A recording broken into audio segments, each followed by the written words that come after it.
اعوذ باللہ من الشیطان الرجیم، بسم اللہ الرحمن الرحیم۔ تمام دیکھنے اور سننے والوں کو السلام علیکم ورحمۃ اللہ وبرکاتہ۔ امید ہے آپ تمام احباب خیر و عافیت سے ہوں گے۔ اللہ تعالیٰ آپ کو سلامت رکھے۔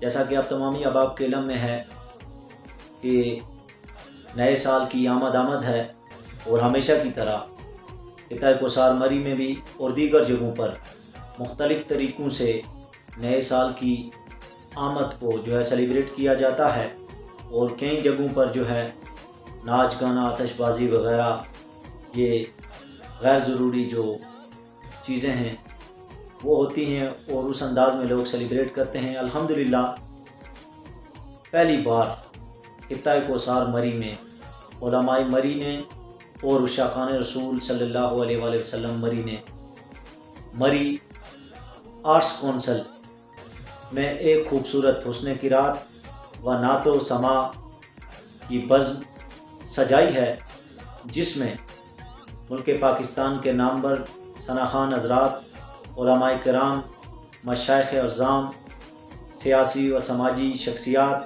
تمام تنظیمات کے لیڈران وہاں پر تشریف لا رہے ہیں۔ اسٹوڈنٹ حضرات اور وکلاء برادری، تاجر برادری اور زندگی کے ہر شعبے سے تعلق رکھنے والے افراد وہاں پر تشریف فرما ہوں گے۔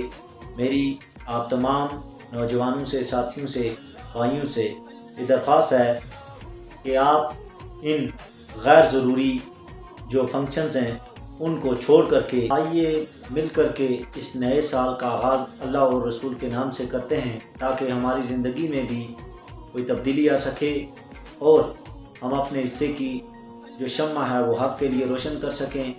ہم انشاءاللہ اپنے حصے کی شمع حق کے لیے روشن کریں گے، اور آپ بھی اپنے حصے کی جو شمع ہے وہ ضرور روشن کیجئے۔ اللہ تعالیٰ مجھے بھی آپ کو بھی ہمیشہ حق سچ کے لیے جدوجہد کرنے کی توفیق عطا فرمائے، دین اسلام کی سربلندی کے لیے کوشاں رہنے کی توفیق عطا فرمائے، اور نظام مصطفیٰ صلی اللہ علیہ وآلہ وسلم۔ امید کرتا ہوں کہ آپ تمام احباب میرے ان الفاظ کو اپنے دل و دماغ میں جگہ فراہم کر کے ضرور اس خوبصورت بزم میں تشریف لائیں گے۔ بہت شکریہ، بڑی نوازش۔